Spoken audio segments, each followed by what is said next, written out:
Hello and welcome to Macros with Mythili, the ET Now show that takes a hard look at all the major macroeconomic issues and developments in India and overseas. In this edition, we're going to take a hard look at an issue that unfortunately seldom gets the attention it deserves: healthcare. In particular, we're going to take a hard look at the proposed National Health Protection Scheme, NHPS, the government scheme to improve healthcare coverage that was announced in the budget this year.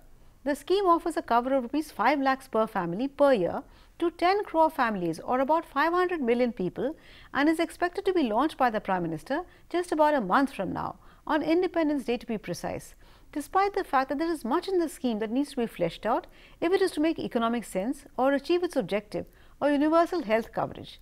And who better to discuss this with than the two experts that we have with us in the studio, one who represents the healthcare sector and the other the insurance sector, to give us a 360-degree view of the NHPS and what it means.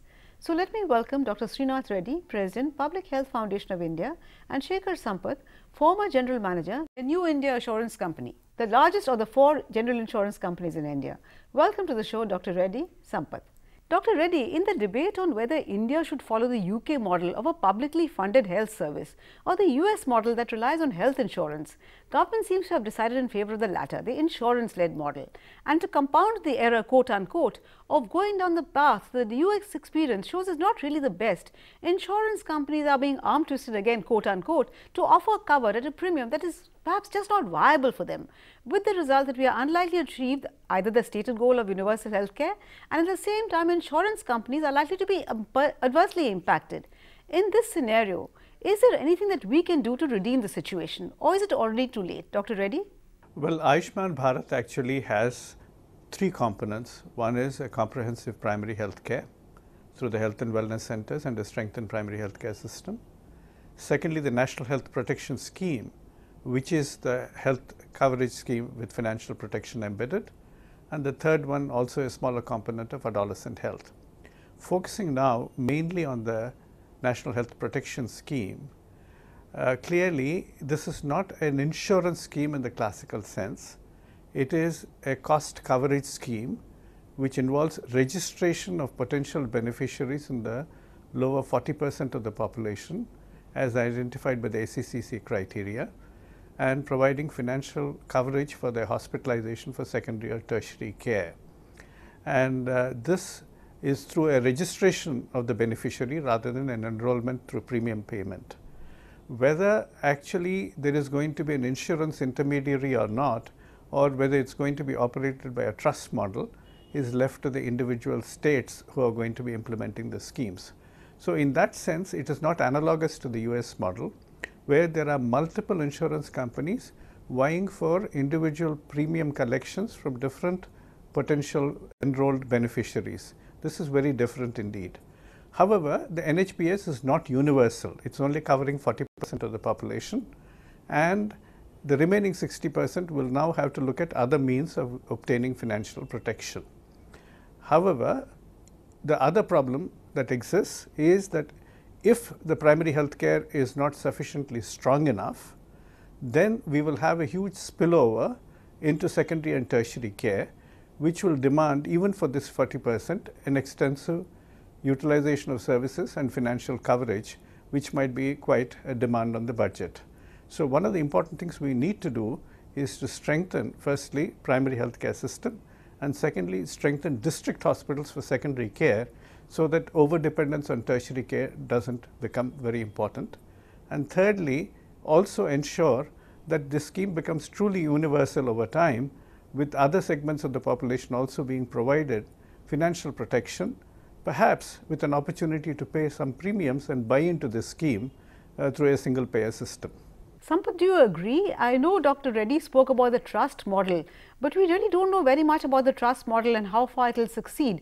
So do you fear that given this kind of a scenario, that public sector insurance companies will perhaps be brought to their knees? And I know I'm using very strong language, and we will see a repeat of what is happening to the public sector banks, because government seems to have no compunctions whatsoever in using state-owned insurance companies to achieve social objectives that should ideally be funded through taxpayer money. Sampath? No, I disagree. First thing, I have not seen the government forcing an insurance company, even a public sector insurance company, to extend insurance at prices which could be unviable to them. It is an insurer's technical call, and if you look at the way RSBY has behaved, yes, there have been some hiccups. There have been cases where insurance companies, in their zeal to get the business, have quoted unviable rates. But we have come a long way since then. If you look at the crop insurance, where again government has pumped in huge money of more than 20,000 crores, there has been considerable maturity on the part of insurers in quoting rates, and I have not seen an occasion where government forces or influences insurance companies to quote lower rates. And when Dr. Reddy mentioned that this is not an insurance model, I just beg to differ, in the sense that once a premium is paid, there is a risk transfer here. No matter what the claims ratio is, the insurance company has to bear it. Even the model tender document talks of the government paying something more once it exceeds 120%, and even in excess of 120%, the government would pay only around 50% of the excess loss. So there is a risk transfer. The insurers would lose quite a good amount of money if they aren't careful in rating as well as implementation of the scheme. And I am sure that the insurance industry today is mature enough to handle a scheme of this magnitude. Oh yes, one certainly hopes so. And you did speak, Sampath, of the government not arm twisting or forcing insurance companies. But as we saw in the recent case of LIC buying a big stake into IDBI Bank, there are ways and ways of forcing. It's maybe just a nod and a wink. One really doesn't know, because public sector companies are much more susceptible to government pressure than other private sector companies. But let's leave that aside and let me get back to Dr. Reddy. Dr. Reddy, you said the fact is that virtually no insurance company scheme really in India covers primary health services. But the largest proportion of out-of-pocket spending really stems from recurring costs of outpatient care and medicines, neither of which are covered by insurance schemes as they stand today. Which brings me back to the same point, that insurance, to my mind, can at best supplement taxpayer funded health care. So if I can ask you to stick your neck out, is the NHPS, assuming that we go with the insurance model, which as you say at the moment you're not clear, is that a reflection of the clout of insurance and private hospitals that have much to gain from such a scheme? I repeat that we really do not know what the trust model is like, whether there are going to be any takers for the trust model, but assuming that it is the insurance way that we are going, does that really reflect the clout of the private insurance sector and of private hospitals in particular? Because public sector hospitals are clearly not able to deliver. Dr. Reddy? You are absolutely right in saying that if public sector is not strengthened, then private hospitals will be the principal beneficiaries of this particular scheme. And of course, private insurers, if they are going to be acting as the key intermediaries, are also going to have a bonanza. However, the trust model has functioned and functioned fairly well in Andhra Pradesh, Telangana and Karnataka, and some of the states are now opting to go through the trust model route. But irrespective of what happens in this particular component of Ayushman Bharat, unless we really take care of primary health care, particularly outpatient care and provision of drugs, which again is not going to be very costly if you are going to have quality assured generic drugs provided in public facilities. Unless we do that, then over dependence upon hospitalized care is going to be quite costly and over a long time become unaffordable. Yes, the government is talking about free diagnostics and drugs in public facilities, particularly at the sub-center and primary health care center level. We'll have to see to what extent this is going to happen, what are the range of diagnostic tests, and to what extent the drugs are going to be supplied even up to district hospitals and medical college hospitals without any stockouts at the lower levels of primary health care. This all remains to be seen.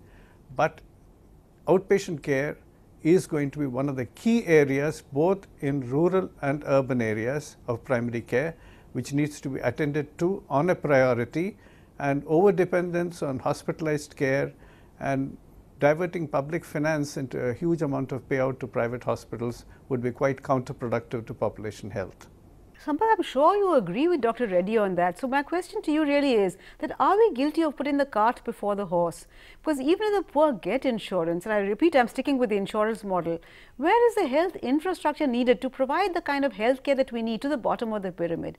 And if they have to travel miles before they reach a decent hospital, what use is this insurance? Isn't primary health care the much bigger need? We've just seen Dr. Amartya Sen talk about the fact that we're sitting on a, waiting for a healthcare disaster. Would you agree, Sampath, that we need infrastructure first and maybe insurance second?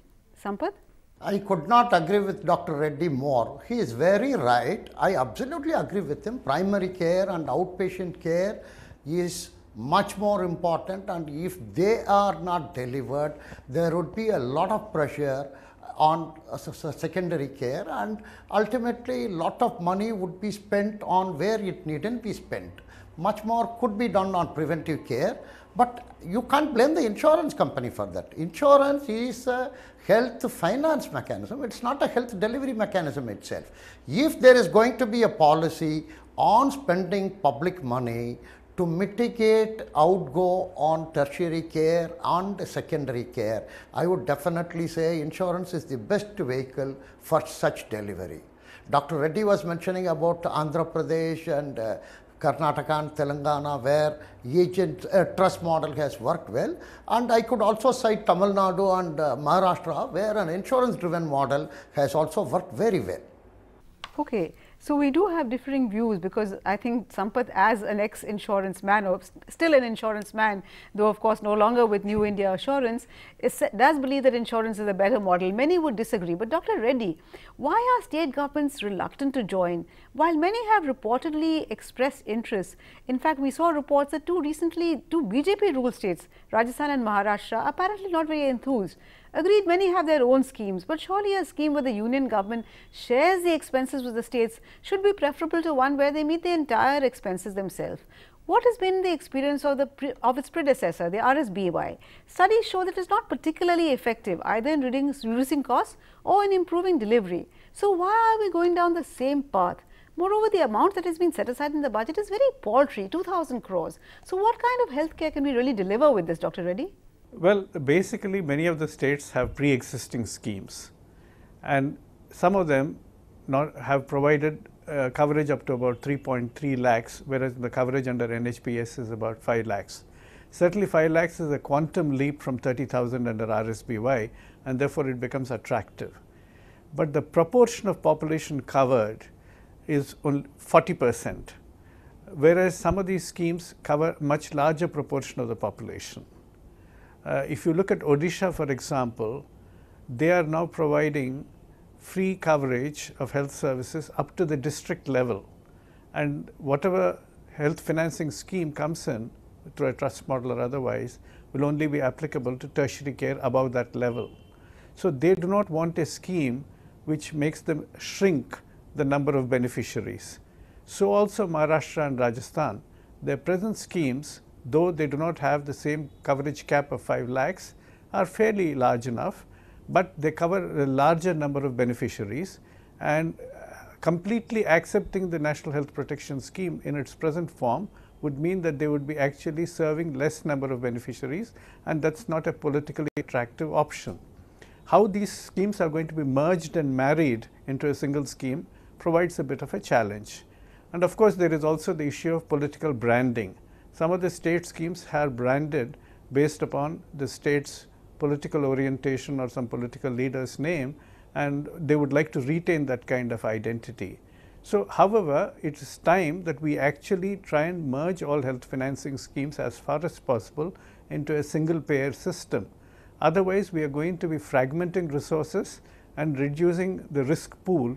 The larger the risk pool and the larger the resource pool, the better the service package. Oh yes, that's certainly true, but unfortunately in our country everything gets politicized, even something as critical as healthcare. But I'm afraid it's time for us to slip into a very short break. Please do stay with us. We'll be back very soon.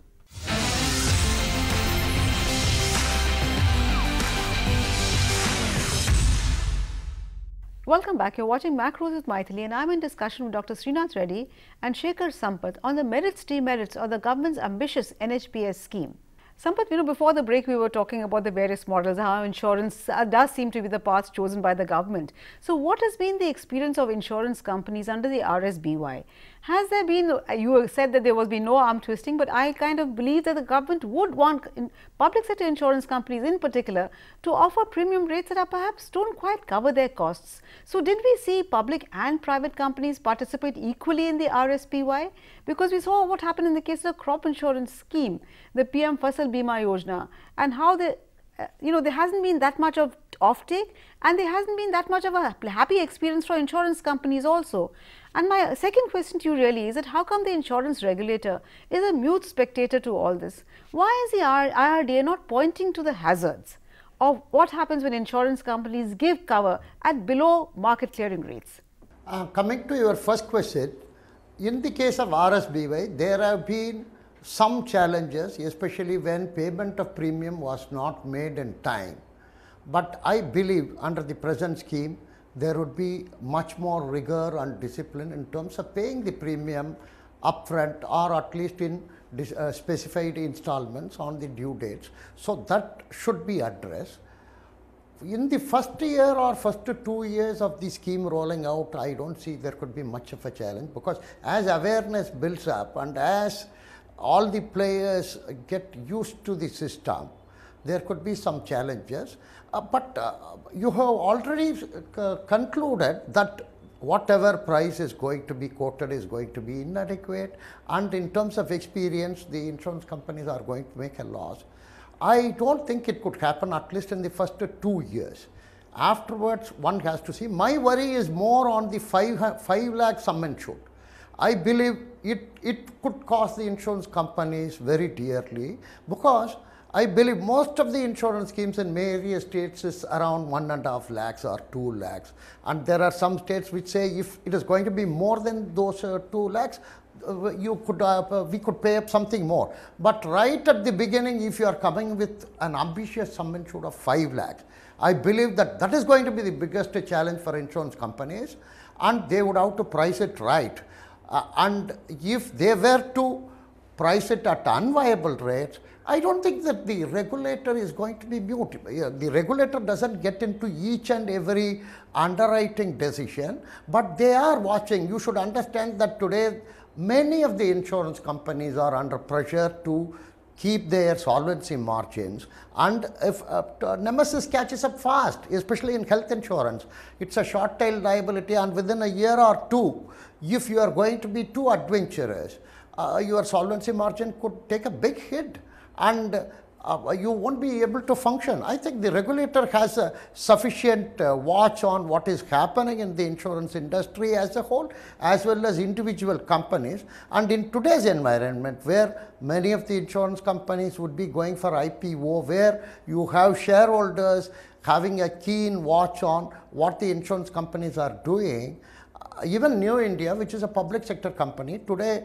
about 15% of its share has been divested, and there's an active shareholder environment. And I am sure that public sector or private sector, they wouldn't be too adventurous in getting into unviable pricing. But at the same time, when you look at the design of the scheme, that's a little unsettling in terms of 1,350 procedures and 500,000 sum insured. Okay. Well, I hope both of you are right, but I think both of you are far more optimistic than I am. But Dr. Reddy, just as insurance companies could possibly be asked to extend cover at below market clearing price, the fact is that private hospitals too are also being asked to extend services at government mandated rates that are way out of line with actually what they charge. So how do we ensure delivery of quality healthcare? We've already seen how private hospitals that were given land at concessional rates in return for some beds being reserved for the poor have just not delivered on their part of their bargain. So how do we ensure that, if you mandate a price which is very unrealistic, that you also have quality delivery, Dr. Reddy? Well, we do not have adequate research driven estimates of how much procedures cost now and how much they should cost under ideal circumstances. Now, there can be, of course, a certain cost upgrade for different levels of quality, but there should be a reasonable estimate of cost of any procedure, and we need to get those done. Right now, we are operating on the basis of certain assumptions, which are obviously being challenged by the industry. But I think the critical question is that if public hospitals are not strengthened and our dependence on private hospitals continues to grow, then the negotiating power of the government or even the insurance or trust intermediary with the hospitals will be very, very low.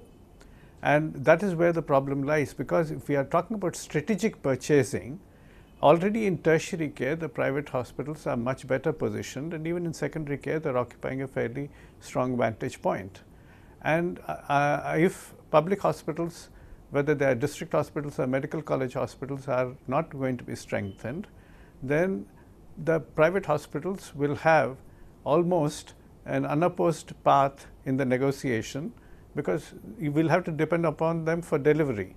And remember, also strategic purchasing is going to be problematic in terms of providing a level playing ground unless there is government investment in the public hospitals. Private hospitals can attract national and international investment. They can take a bank loan to buy expensive equipment. A government hospital cannot do that. So government has to create a level playing field even for strategic purchasing to succeed, and to provide a counterbalance to the negotiating power of the private industry, private healthcare industry. Well, you're entirely right on that, I think, Dr. Reddy. It does need to be thought about very seriously. But Sampath, in a recent interview, the head of the Ayushman Bharat scheme, Indu Bhushan, described it as an entitlement-based scheme.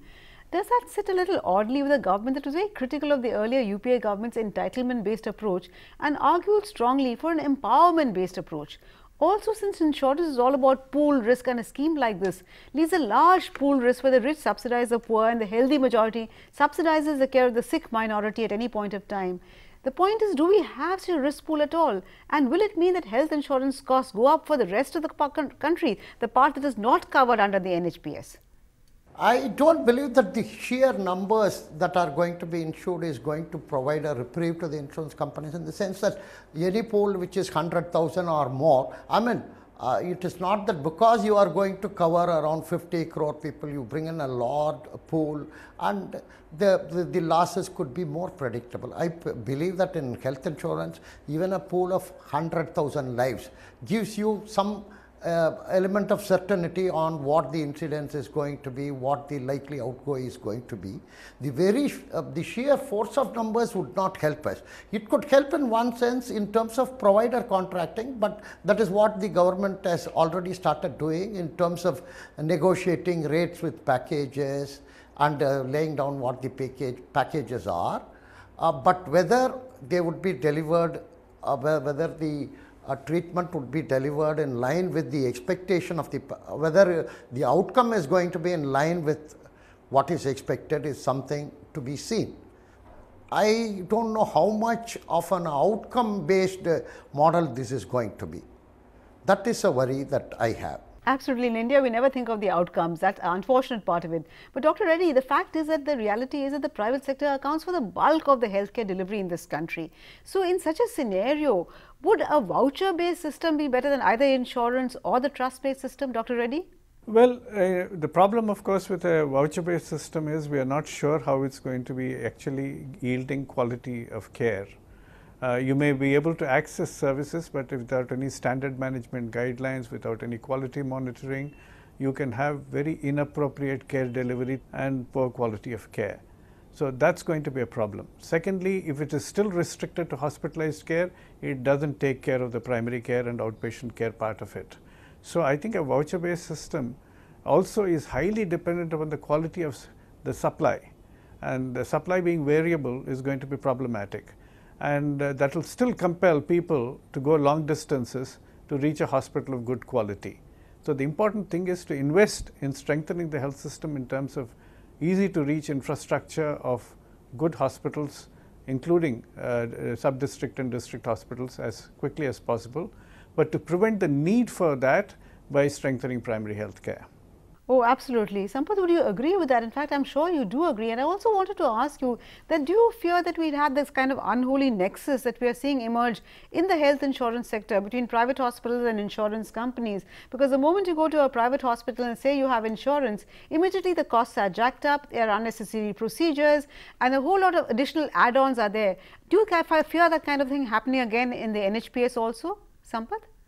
First, I would come to the voucher part. I believe voucher may not be an efficient system at all, and especially in the Indian context. First thing, if voucher is all about giving the people choice, when access itself is restricted, when you don't even have so many healthcare delivery systems, where is the question of choice, where is the question of voucher? In any event, even in developed countries where vouchers have been used in education or childcare, it hasn't been very successful. I'm pretty sure that voucher is not a model to go. Coming back to your second question, I would say that you have used very strong words when you talk about unholy alliance between insurance companies and hospitals. I think as far as India is concerned, I know pretty well that is quite far from the truth. In fact, insurance companies on the one hand at times have objectives which could be quite contrary to what the hospitals have. Hospitals could be thinking of maximizing the revenue from a patient, whereas an insurance company always thinks of trying to minimize the outgo on an insured patient. We run out of time completely, so I'll have to end this discussion now. But let me end with a quote from Indu Bhushan, CEO of the Ayushman Bharat Mission. He said, and I quote, "If we have to provide services to such a large number of people, we cannot do it without the private sector. We do not have that kind of healthcare capacity in the government sector." To my mind, nothing could be more damning an admission of government's failure in perhaps the most critical aspect of citizens' welfare. Why will the private sector take on government's responsibilities? It's all very well to take healthcare to an aspirational level, as the FM said, but if you raise aspirations and then fail to deliver, you could be in serious trouble. But that, of course, is a slightly skeptical and jaded view. I'm glad to see that both Dr. Reddy and Sampath are far more optimistic, and I do hope they're right. Thank you so much for joining us, Dr. Reddy and Sampath. Thank you also for watching. Remember, we'll be back next week with yet another edition of Macros with Mythili. Till then, it's thank you and goodbye from all of us at ET Now.